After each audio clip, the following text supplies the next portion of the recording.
Olá, pessoal. Bom dia, boa tarde, boa noite. Lucas Petri aqui. Acabei de finalizar o curso da Academia de Polícia no Mato Grosso do Sul para cargo de delegado. Aprovado também aqui no estado do Paraná, meu estado.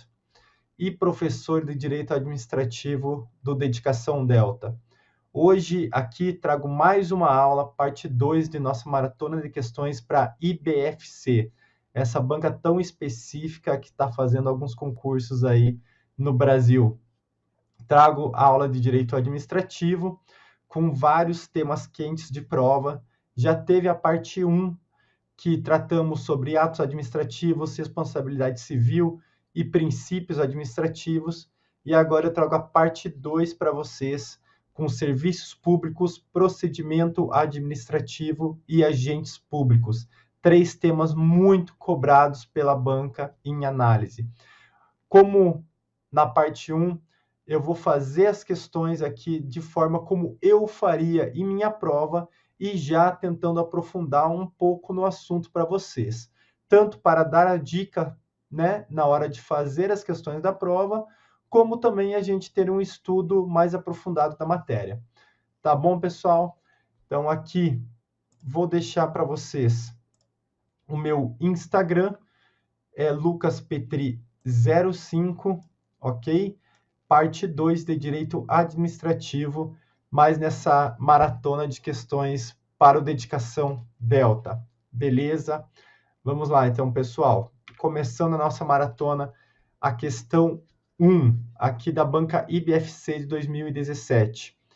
Considerando as normas da Lei Federal 8.987 de 95, a lei que trata sobre os serviços públicos, que dispõe sobre o regime de concessão e permissão da prestação de serviços públicos previsto no artigo 175 da Constituição Federal e da outras providências, assinale a alternativa incorreta sobre a extinção de concessão. Pessoal, o artigo 175 da Constituição Federal, ele traz que o Estado deve prestar os serviços públicos de forma direta ou sob regime de concessão ou permissão de serviços públicos. E a Lei 8.987, ela veio exatamente para regular essa concessão e essa permissão de serviços públicos, que são feitas na modalidade de delegação. Dessa forma, nós temos na própria Lei 8.987 as diversas formas de extinção de concessão. Dando uma olhada aqui por cima dessa questão, nós temos que ela trata especificamente sobre a caducidade. A gente pode observar que tanto na assertiva A, na assertiva D, na assertiva E, que ela trata sobre a caducidade. E o que é a caducidade? É uma forma de extinção da concessão ou da permissão de serviço público, na qual a concessionária, a qual foi delegada aquele serviço público, ela caduca, ou seja, ela descumpre determinada cláusula contratual, ou ela presta aquele serviço de forma ineficiente. Todos os incisos, tem vários incisos sobre diferentes formas de caducidade, mas o que é caducidade basicamente? Antes de você resolver essa questão, o que você tem que saber? Que a caducidade é uma forma de extinção de concessão ou de permissão de serviço público, na qual a concessionária caducou em suas obrigações, tá bem? Seja prestando o serviço de forma ineficiente, ou seja, descumprindo determinada cláusula contratual. Indo para as assertivas, vamos lá. Lembrando que a gente está buscando a incorreta aqui. A declaração da caducidade da concessão deverá ser precedida da verificação da inadimplência da concessionária em processo administrativo, assegurado o direito de ampla defesa. Pessoal, isso daqui está com uma cara bem de correto, tá bem? Está com uma cara bem de certo. Realmente deve ser assegurado o direito de ampla defesa e contraditório para a concessionária no caso da caducidade. Beleza? Vamos para a próxima, então. O processo administrativo de inadimplência será instaurado antes de comunicados à concessionária detalhadamente os descumprimentos contratuais, dando-lhe um prazo para corrigir as falhas e transgressões apontadas e para o enquadramento nos termos contratuais. Essa aqui, ela já está um pouquinho mais estranha, pessoal. Por quê? Porque o processo administrativo de inadimplência, ele não será instaurado antes de comunicado à concessionária, tá bem? Porque assim poderá ser dado à concessionária um prazo para corrigir as falhas e transgressões apontadas e para o enquadramento nos termos contratuais. Dessa forma, essa alternativa aqui que parece ser o nosso gabarito, tá bem? Por quê? Porque precisa ser dado um prazo. Aqui é uma questão muito cronológica. Há necessidade de ser dado um prazo para a concessionária arrumar o seu serviço e caso não seja regularizado o serviço no prazo estipulado, é que será instaurado o processo administrativo, tá bem? Mas vamos lá para C.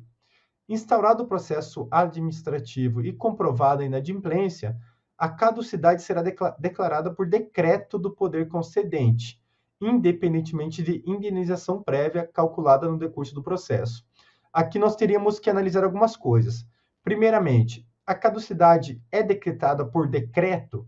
É sim, pessoal. A caducidade é via decreto do poder concedente, tá bem? E depende de indenização? Não, pessoal, não depende de indenização. Então, aqui está correto. Uma vez que, na caducidade, houve falha de prestação pela própria concessionária. Logo, o poder concedente não pode arcar com uma indenização prévia aí. Logo, essa C aqui, com certeza, está correta. A caducidade da concessão poderá ser declarada pelo poder concedente quando o serviço estiver sendo prestado de forma inadequada ou deficiente, tendo por base as normas, critérios, indicadores e parâmetros definidores da qualidade do serviço. Realmente, pessoal, essa daqui é uma forma de caducidade. É uma das formas da distinção via caducidade, tá bem? Agora, a letra E. Declarada a caducidade, não resultará para o poder concedente qualquer espécie de responsabilidade em relação aos encargos, ônus, obrigações ou compromissos com terceiros e com empregados da concessionária. Pessoal, essa assertiva aqui, ela também está correta e está de acordo com a Lei 8.987. Eu trouxe aqui os artigos para vocês darem uma olhada, se tiverem interesse, de cada uma das assertivas. Podemos ver aqui que o parágrafo 3º, ele fala, não será instaurado o processo administrativo de inadimplência antes de comunicados à concessionária. Lembra que eu acabei de falar para vocês que a concessionária deve ser comunicada anteriormente para regularizar o seu serviço e apenas após isso que deve surgir o processo administrativo? Então, é exatamente isso. Os outros parágrafos aqui tratam das demais assertivas, mas que estão corretas, eu deixo aqui por conhecimento para vocês. Então, realmente, nós podemos riscar a A e riscar a E. A nossa resposta aqui incorreta está na letra B. Ok, pessoal? Já fizemos a primeira questão, então vamos para a questão 2. O contrato de concessão se extingue automaticamente com o atingimento do prazo previsto no contrato, independentemente da prática de qualquer outro ato pelas partes. Em relação à forma de extinção de contrato ao qual o enunciado refere-se, assinale a alternativa correta. Antes da gente responder essa questão aqui, eu queria ir com vocês aqui na Lei 8.987, no artigo 35, que trata das formas de extinção da concessão. Nós temos o advento do termo contratual, a encampação, caducidade, rescisão, anulação e falência ou extinção da empresa concessionária. Pessoal, eu explicarei cada uma para vocês. O advento do termo contratual é a forma mais comum de extinção de uma concessão ou permissão de serviço público, pois são contratos que detêm prazo determinado. Extinguindo o prazo desse contrato administrativo, é extinta a concessão. Então, pelo fim do prazo, se extingue a permissão ou a concessão de serviço público. É o meio mais comum de extinção. A encampação, por sua vez, é um dos meios menos comuns de extinção da concessão. Por quê? Porque ela trata quando há interesse público da administração em extinguir aquela concessão. Ou seja, deve ficar provado aqui o interesse público para dar fim a essa concessão. ela só pode via lei autorizativa específica, em virtude de ser uma cláusula exorbitante do contrato administrativo, ou seja, uma cláusula que não está inserida normalmente em contratos comuns, mas apenas em contratos administrativos, sendo ainda uma cláusula exorbitante, porque a concessionária aqui não cometeu nada ilícito, não descumpriu qualquer ponto do contrato. Mas, por interesse público, a administração pública resolve retomar o serviço para si. Já a caducidade, a gente já falou um pouco, é quando a concessionária caduca em seus direitos, ou seja, ela descumpre ali determinada cláusula ou ela presta o serviço de forma ineficiente. Ela é feita via decreto do poder concedente. Nós temos também a rescisão. Pessoal, a rescisão ela pode se dar de duas formas.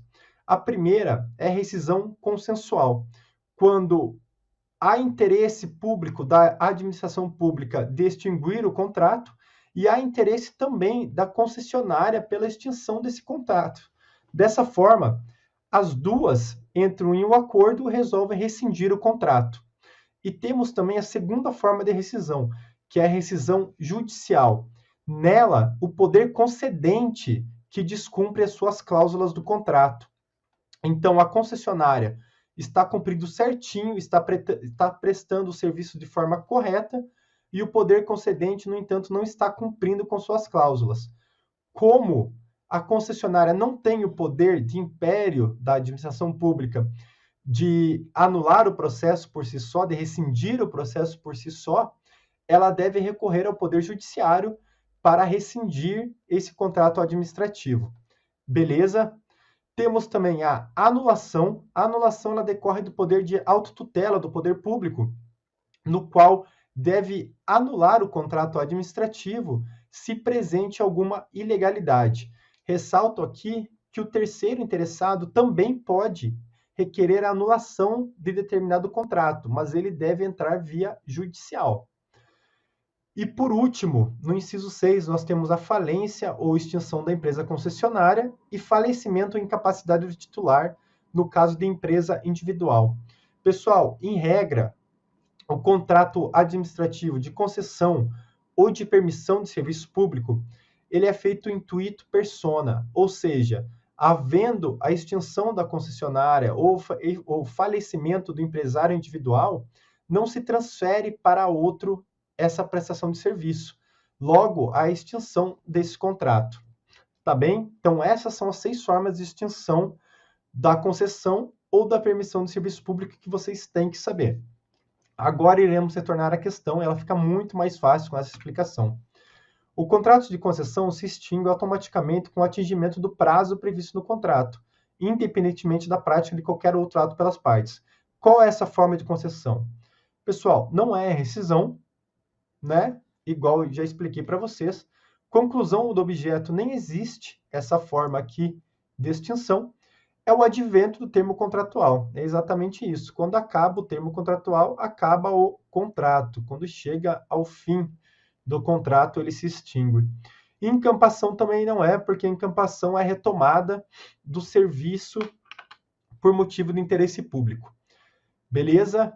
Então, aqui resolvidas as duas questões de serviços públicos, vamos para a terceira. Leia abaixo algumas definições do artigo 2º da Lei 8.987 de 95, que dispõe sobre o regime de concessão e permissão de prestação de serviços públicos. E vamos lá. Aqui ele cita diretamente o artigo.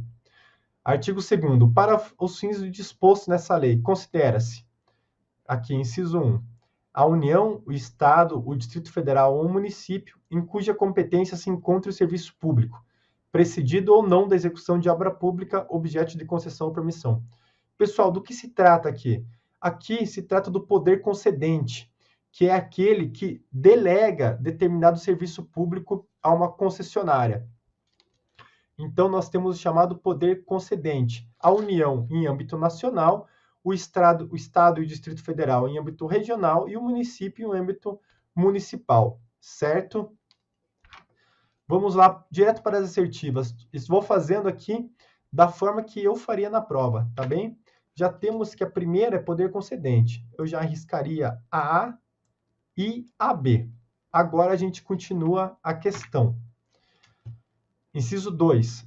A delegação de sua prestação feita pelo poder concedente mediante licitação na modalidade de concorrência a pessoa jurídica ou consórcio de empresas que demonstre capacidade para seu desempenho por sua conta e risco e por prazo determinado. Pessoal, a Lei 8.987, ela trata de duas espécies de delegação: a concessão de serviço público e a permissão de serviço público. E vocês têm que saber diferenciar muito bem as duas. E elas têm, sim, algumas diferenças, tá bem? Nesse caso aqui do inciso 2, trata-se da concessão de serviço público.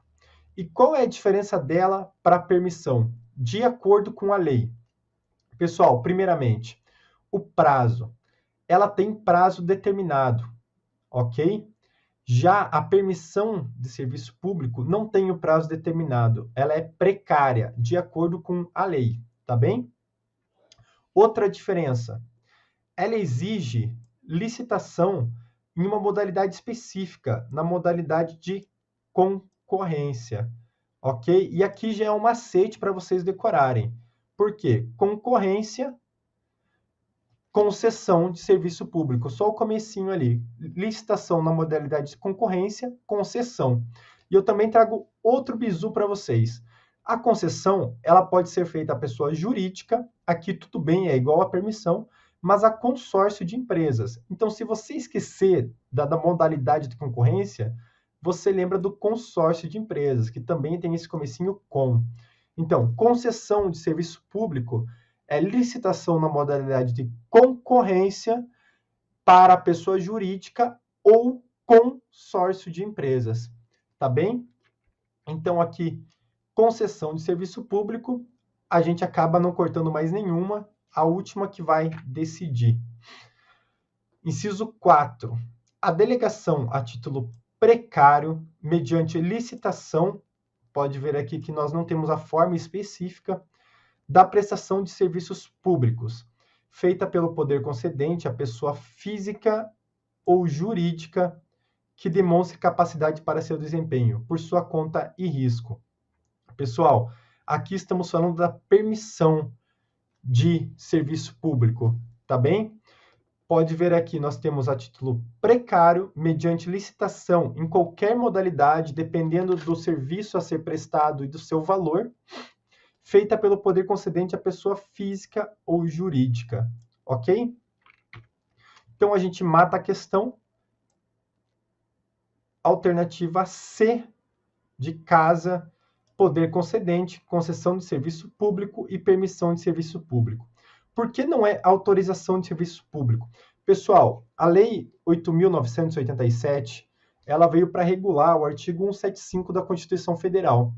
E o artigo 175 da Constituição Federal, ele traz somente os regimes de delegação via concessão e permissão de serviço público. Ele não fala nada sobre autorização de serviço público. Dessa forma, a doutrina majoritária entende que a autorização é um ato administrativo, não é um contrato administrativo. É um ato administrativo unilateral e precário. Cito aqui como exemplo para vocês a autorização para o porte de arma de fogo, que é uma espécie de autorização utilizada pelo poder de polícia do Estado. Nós temos também a autorização para uso de bem público. São duas espécies de ato administrativo. No entanto, pessoal, apesar de essa ser considerada a doutrina majoritária, a doutrina diversa, como, por exemplo, o professor Eli Lopes, que entende que a autorização também pode ser utilizada na via do serviço público, em serviços não essenciais do Estado, como, por exemplo, no serviço de táxi. O Estado poderia admitir que o particular utilizasse do serviço de taxista mediante autorização de serviço público. No entanto, como já disse, essa é a doutrina minoritária. A doutrina majoritária, ela entende que há duas formas de delegação de serviço público, via concessão e via permissão de serviço público. Beleza? Com isso aqui, a gente revisou os principais pontos de serviço público. Extinção de serviço público e também diferença entre concessão e permissão, e ainda aprofundamos um pouco aqui em autorização de serviço público. Pessoal, vocês viram a importância de ler a lei seca para essa lei. Apenas com a leitura da lei seca, a gente tiraria aqui todas as questões. Beleza? Agora, antes uma coisinha para vocês, antes da gente passar ao próximo tópico. Uma coisinha nova aqui na Lei 8.987, pessoal. Ela trouxe também o diálogo competitivo. Isso daqui foi uma inovação da Lei 14.133, que alterou a Lei das Licitações, que adicionou o diálogo competitivo como espécie de licitação. Então, agora, a concessão de serviço público, ela abrange duas modalidades, tanto a modalidade concorrência ou a modalidade diálogo competitivo. Dessa forma, se aparecer na sua prova que a concessão de serviço público pode se dar via licitação na modalidade diálogo competitivo, está correta. É uma questão, por exemplo, que na minha época de prestar concurso, que foi recente, estaria errado, porque nem existia ainda essa modalidade de licitação. Agora, no entanto, existe essa modalidade e ela tem essa previsão também na lei que trata dos serviços públicos, tá bem? Então, a permissão de serviço público continua em qualquer modalidade e a concessão de serviço público apenas na modalidade de concorrência ou na modalidade de diálogo competitivo. Não esqueçam disso, que pode ser sim uma questão de prova. Então, agora sim, iremos mudar de tema, iremos para o tema procedimento administrativo. Pessoal, é um tema que não costuma cair muito para o cargo de delegado de polícia. No entanto, a banca IBFC tem muitas questões sobre o tema, de forma que eu resolvi trazer aqui algumas para vocês verem a importância da Lei 9.784 de 99, ok? Vale a pena dar uma lida nessa lei na íntegra, se você for fazer alguma prova dessa banca IBFC, tá bem? Vamos lá, então. Acerca de processos administrativos, analise as afirmativas abaixo e dê valores verdadeiro ou falso. É impedido de atuar em processo administrativo o servidor ou autoridade que... Então, aqui trata das hipóteses de impedimento em processo administrativo, tem interesse direto ou indireto na matéria, correto, pessoal? Tenha participado ou venha participar como perito, testemunha ou representante, ou se tais situações ocorrem quanto ao cônjuge, companheiro ou parente e afins até o terceiro grau. Isso daqui também está correto, ok? E esteja litigando judicial ou administrativamente com o interessado ou respectivo cônjuge ou companheiro. Está correto também. E aonde está isso, professor? Pessoal, isso daqui está no artigo 18 da Lei 9784, ok? Artigo 18, de forma que está correto isso aqui, beleza? Está correta essa assertiva.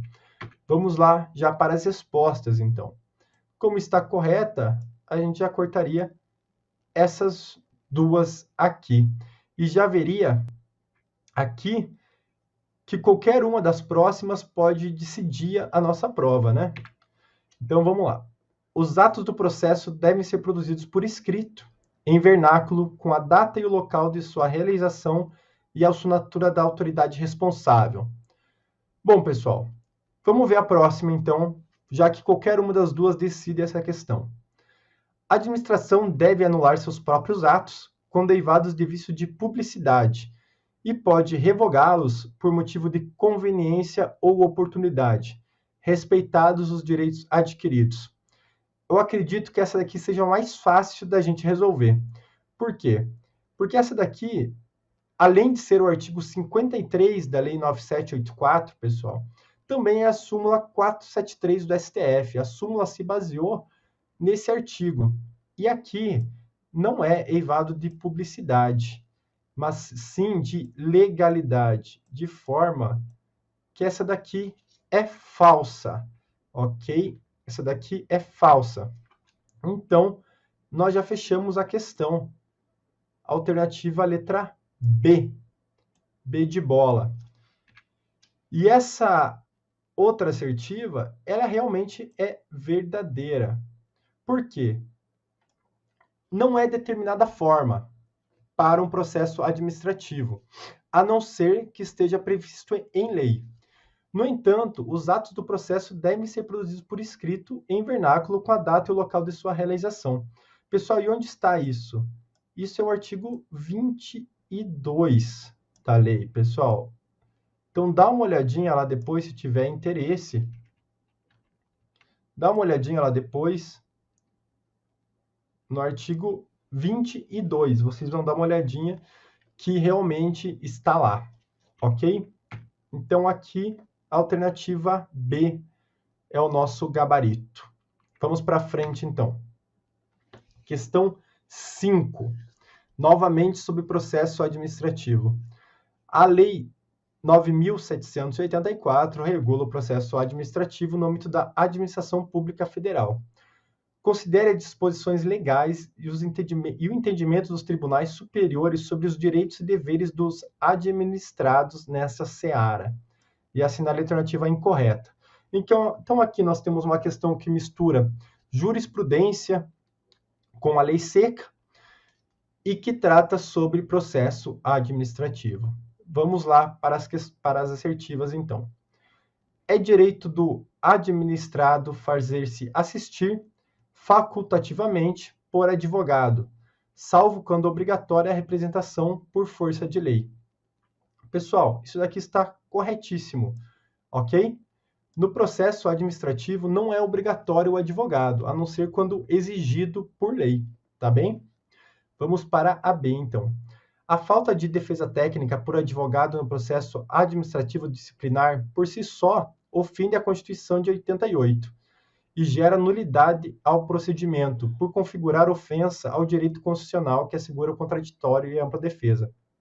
Pessoal, súmula vinculante, pessoal. Isso daqui vocês têm que saber, porque é a súmula vinculante número 5, ok? Súmula vinculante, claro que do STF, de número 5. Que a falta de defesa técnica por advogado no processo administrativo não ofende por si só a Constituição Federal, sendo que, tendo o administrado garantido o seu direito de informação e de defesa do processo, já é suficiente, não havendo prejuízo ao contraditório e à ampla defesa. Logo, esse aqui é o nosso gabarito. Eu trouxe essa questão realmente para a gente relembrar a desnecessidade do advogado no processo administrativo, ok? Vamos lá para C, então. É direito do administrado ser tratado com respeito pelas autoridades e servidores, que deverão facilitar o exercício de seus direitos e o cumprimento de suas obrigações, consubstanciado no princípio da urbanidade. Exatamente isso, pessoal. Isso daqui está lá no comecinho da Lei 9.784, ok?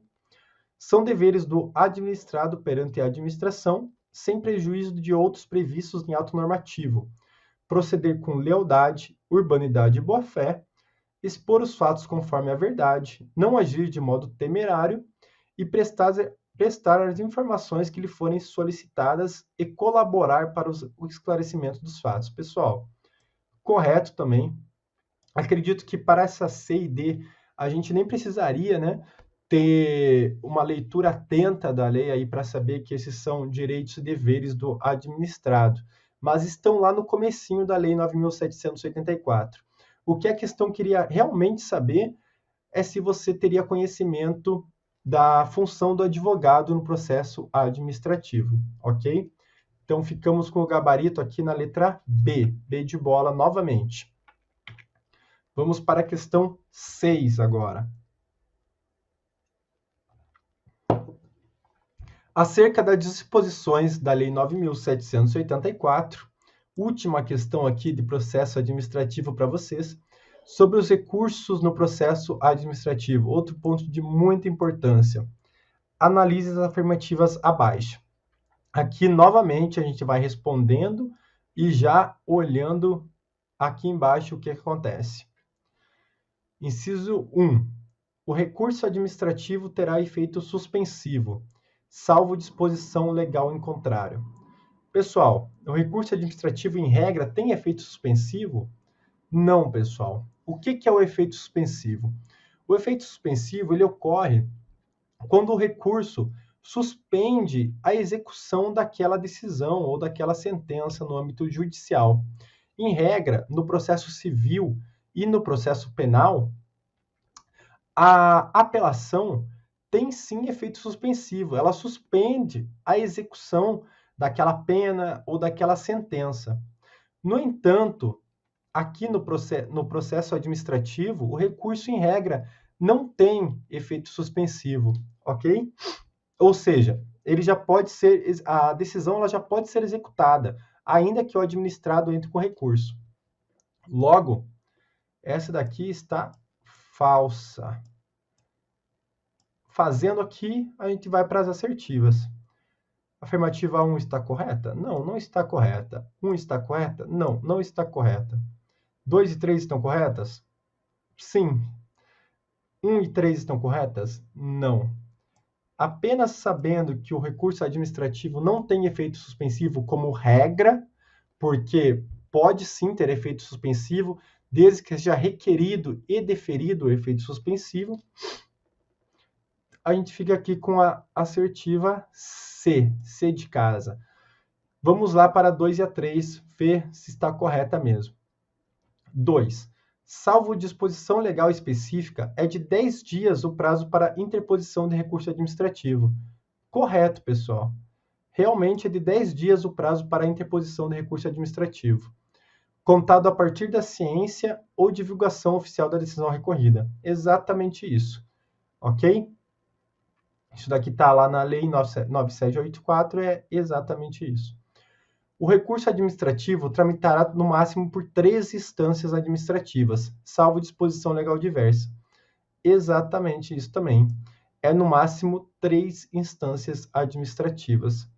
Ok? Assim a gente mata a questão.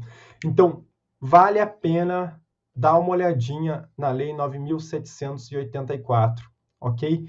Vale a pena você ler essa lei se você for fazer a prova da IBFC. Então, só nessa aula, até agora de hoje, nós temos já 2 leis para leitura obrigatória, tanto a lei que trata dos serviços públicos, como a lei de processo administrativo. Vamos continuar lá para a questão 7, então. Aqui de 2020, para analista judiciário. O servidor responde civil, penal e administrativamente pelo exercício irregular de suas atribuições.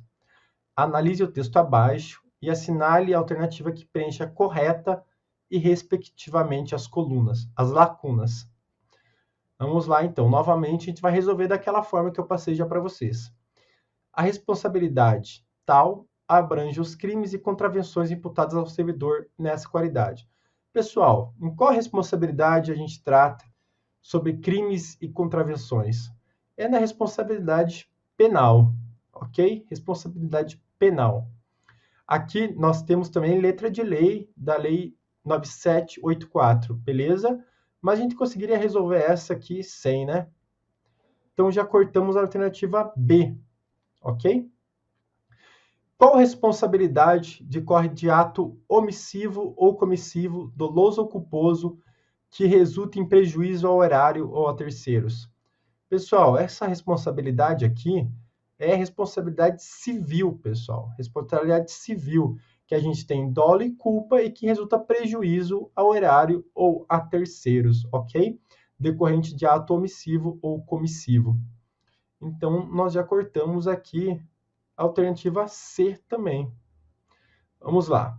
A responsabilidade tal do servidor será afastada nos casos de absolvição criminal, que negue a existência do fato ou a sua autoria. Aqui nós temos a famosa FINA. certo? E o que significa a fina? Esse daqui você tem que levar para a vida, porque pode cair tanto em penal como em administrativo. Fato inexistente ou negativa de autoria. Ou seja, quando na esfera criminal há uma decisão de absolvição que traga que o fato é inexistente ou que negue a autoria daquele autor, ela vai repercutir na esfera administrativa. Em regra, as esferas civil, penal e administrativa, elas são independentes. Então, o autor ele pode ser condenado numa esfera e absolvido em outra. No entanto, pela justiça criminal ter ampla produção probatória em busca daquela verdade real que vocês estão acostumados a ver no processo penal, caso o juiz criminal decida que o fato é inexistente ou que o autor não é aquele, ou seja, a negativa de autoria, essa decisão irá repercutir na esfera administrativa, ok? Então, aqui, administrativa, e a gente não mata nenhuma assertiva, ficará para a última aqui. As sanções civis, penais e administrativas poderão cumular-se, sendo independentes entre si. Já passei para vocês agora. Realmente elas são independentes, ok? Então, o gabarito é a letra A. Lembrem, penal, civil e administrativa são esferas independentes. No entanto, quando no âmbito criminal houver o FINA, fato inexistente ou negativa de autoria, essa decisão irá repercutir para as demais esferas. Ok, pessoal? Resolvido aqui? Aqui eu trouxe para vocês a letra da Lei 8.112, que é a lei que trata dos agentes públicos no âmbito federal. E vocês vão perceber aqui, artigo 122, 123 e seguintes, que traz exatamente a letra da lei, daquelas assertivas que a gente acabou de resolver. Beleza? Então, aqui a questão, vocês podem ver que aqui está exatamente a letra da lei. Ou seja, lendo a lei seca, aqui conseguiria resolver a questão com facilidade. Vamos para a nossa próxima e penúltima questão, que trata sobre agentes públicos. No tocante às normas relativas aos agentes públicos, considere a jurisprudência aplicada pelos tribunais superiores e assinale a alternativa incorreta. Ok? Uma questão aqui considerada em um âmbito médio para difícil, porque traz apenas a jurisprudência do STF, pessoal. Vamos lá, então. Letra A.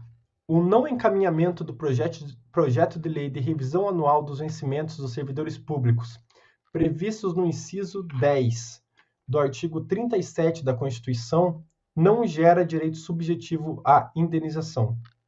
Pessoal, isso daqui está previsto no artigo... no informativo 953 do STF. E o que é essa lei de revisão anual dos vencimentos dos servidores públicos? Todo ano, o chefe do Poder Executivo de cada ente federado, seja o prefeito, o governador ou o presidente da República, tem que enviar uma lei com a revisão anual, ou seja, todo ano, dos vencimentos dos servidores públicos. E qual é o objetivo dessa lei? Essa lei trata apenas para igualar, equalizar o salário, o vencimento do servidor público com a inflação. Ou seja, se a inflação aumentou tanto, a lei, em tese, deveria aumentar tanto o salário do servidor. No entanto, o STF já decidiu que o chefe do Poder Executivo ele não precisa aumentar o salário de acordo com a inflação, no montante correto da inflação, porque isso não está previsto na Constituição. E, da mesma forma, essa lei de revisão geral anual, apesar dela ser obrigatória, caso o chefe do Poder Executivo, no prazo estipulado do ano, ele não faça essa lei, isso não gera um direito subjetivo à indenização.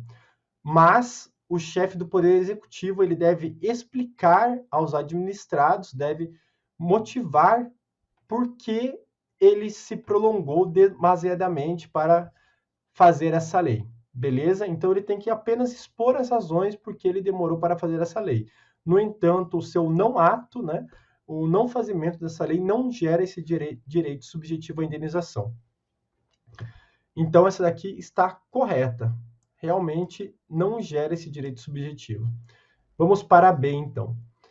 Nas situações jurídicas em que a Constituição Federal autoriza a acumulação de cargos, o teto remuneratório é considerado em relação à remuneração de cada um deles, e não ao somatório do que é recebido.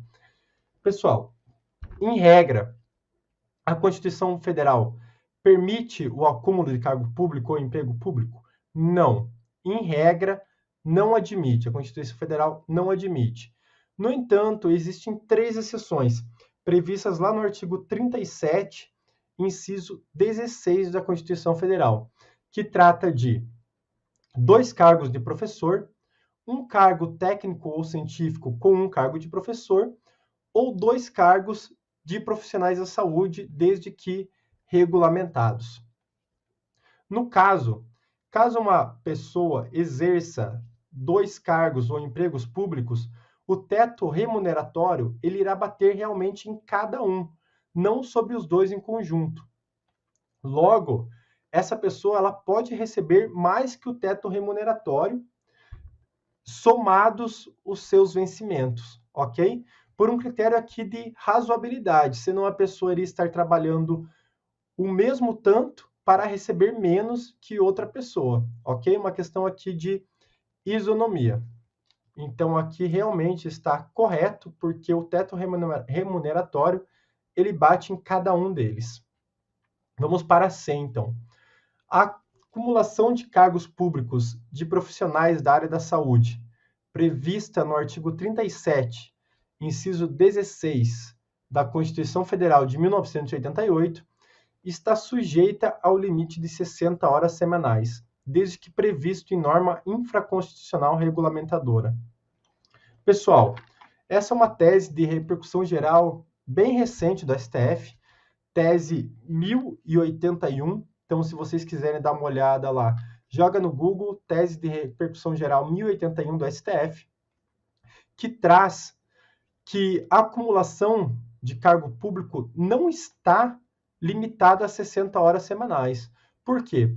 Porque essas 60 horas semanais, inicialmente, veio com um regulamento da AGU. Se eu não me engano, no ano de 1998, um regulamento da AGU trouxe que poderia haver acumulação de acordo com a Constituição Federal, no entanto, estaria limitado a 60 horas. Pessoal, essa tese está totalmente superada, e agora o STF e o STJ, eles entendem que não existe na Constituição algo que proíba passar 60 horas semanais. No entanto, a única coisa que a Constituição traz é que deve haver compatibilidade de horários. Ou seja, o funcionário, o servidor público, ele deve provar que há compatibilidade de horários, que ele consegue exercer aquelas funções em horários compatíveis, não importando se passa ou não 60 horas semanais. Logo, essa daqui está incorreta e é o nosso gabarito. Ok? Por quê? Porque não está sujeita ao limite de 60 horas semanais. Beleza? Está sujeita apenas à compatibilidade de horários. Vamos lá para a D. Lei estadual pode prever o pagamento de gratificação para servidores, mesmo que esses já recebam subsídio, caso essa gratificação sirva para remunerar atividades que extrapolem aquelas que são normais do cargo. Pessoal, isso daqui está correto. Lei estadual realmente pode prever gratificações, desde que essas gratificações extrapolem o que o servidor esteja acostumado a fazer, que esteja dentro de sua função. Aqui a única ressalva é que não pode, é inconstitucional uma lei estadual prever uma gratificação que esteja dentro da ocupação normal daquele funcionário público, ok? Então, se o funcionário público ele exerce aquilo que está previsto na lei, ele não pode receber gratificação a mais por isso. No entanto, caso ele exerça atividades que extrapolem as suas funções usuais do cargo, ele pode sim receber esse pagamento de gratificação, ok? ainda no caso de subsídio, ainda que seja subsídio, ele pode receber essa gratificação a mais. Beleza, pessoal? Vamos lá, então, para a nossa última questão. Acerca do regime jurídico dos servidores públicos civis da União, Lei 8.112 de 90. Analise as afirmativas abaixo e dê valores verdadeiro ou falso. Vamos lá, uma por uma novamente. Os cargos públicos acessíveis a todos os brasileiros são criados por lei, com denominação própria e vencimento pago pelos cofres públicos, para provimento em caráter efetivo ou em comissão. Pessoal, essa daqui parece estar correta e realmente é a letra de lei. Já vou mostrar aqui para vocês. É o artigo 3º, parágrafo único da Lei 8.112, ok? É exatamente o que está escrito ali. Então, letra assertiva aqui, verdadeira. Nós já matamos duas assertivas. Vamos para a segunda assertiva aqui. Os requisitos básicos para investidura em cargo público estão contidos no artigo 5º e, portanto, as atribuições do cargo não podem justificar a exigência de outros requisitos estabelecidos em lei. Pessoal, vocês sabem que, por exemplo, o concurso para o Exército, ele requer uma altura mínima e determinados concursos, ele requer idade máxima, eles possuem uma idade máxima. Logo, apesar de vários requisitos estarem no artigo 5º da Lei 8.112, a gente poderia matar a questão pensando dessa forma, que as atribuições do cargo podem sim justificar a exigência, ok?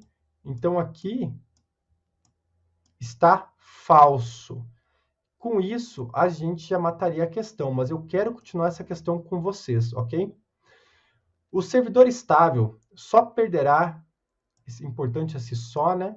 Só perderá o cargo em virtude de sentença judicial transitada em julgado ou de processo administrativo disciplinar, no qual lhe seja assegurada ampla defesa. Pessoal, aqui, se você é um aluno que já está bem aí em agentes públicos, já sabe bastante da Lei 8.112, já sabe bastante da Constituição Federal, você sabe que existem mais de duas formas para o servidor estável perder o seu cargo público, né? Entre elas, nós temos sim a sentença judicial transitada e julgado e temos sim o processo administrativo disciplinar. No entanto, o artigo 41 da Constituição Federal, ele traz que em avaliação periódica de desempenho, o servidor, via lei complementar, também pode perder o seu cargo público. Então, aqui seria mais uma hipótese, só que prevista no artigo 41 da Constituição Federal. E nós temos também outra hipótese prevista no artigo 169, parágrafo 4º da Constituição Federal, que trata do limite de gastos. Caso o limite de gastos extrapole o previsto no teto orçamentário, uma das medidas com previsão nesse parágrafo seria a demissão, a exoneração, no caso, do servidor público, ainda que estável, para se adequar ao limite aí na despesa de gastos. Logo, essa assertiva aqui, ela fica bem interessante. Por quê? Porque você tem que ler o enunciado. De acordo com a Lei 8.112. Então, segundo a Lei 8.112, realmente, lá no seu artigo 22, o servidor estável só perderá o cargo em virtude de sentença ou em processo administrativo. Logo, de acordo com a Lei 8.112, essa assertiva, ela realmente está correta, ok? Se não tivesse esse enunciado aqui, essa assertiva aqui estaria errada, beleza? Essa assertiva aqui estaria errada, principalmente por esse só, que acaba limitando um pouco. Mas, de acordo com a Lei 8.112, realmente está correta. Deve ter entrado muitos recursos nessa questão, mas ela não foi anulada, ok? Ela foi mantida, e foi mantida com o gabarito D, beleza? Vamos lá para a próxima. A posse em cargo público dependerá de prévia inspeção médica oficial, só poderá ser empossado aquele que for julgado apto física e mentalmente para o exercício do cargo. Pessoal, verdadeira, aqui de acordo com o artigo 14 e seu parágrafo único, pura letra de lei, mas que a gente conseguiria matar aí sem nem saber a lei. Acredito, né? Então, pessoal, letra D é o gabarito. E com essa última questão de agentes públicos, eu me despeço de vocês, ok? Novamente, deixo aqui o meu Instagram, lucas.p05. E queria dizer, pessoal, muito, muito, muito obrigado por assistir essa aula. É uma alegria imensa para mim trazer esse projeto para vocês de forma gratuita, com dedicação Delta, para a banca IBFC. Teremos mais um encontro no qual eu conseguirei abordar mais aí 2 temas muito importantes de direito administrativo, que eu vou fazer uma surpresa, mas será 2 temas que os alunos gostam muito. Então, na próxima aula eu aguardo vocês. Muito obrigado mesmo. Qualquer dúvida, eu fico à disposição. Deixe seu comentário aqui abaixo, que irá me ajudar muito, sendo positivo ou negativo, servindo como feedback, ok? Novamente, muito obrigado. E é isso, pessoal. Tchau, tchau e até a próxima aula.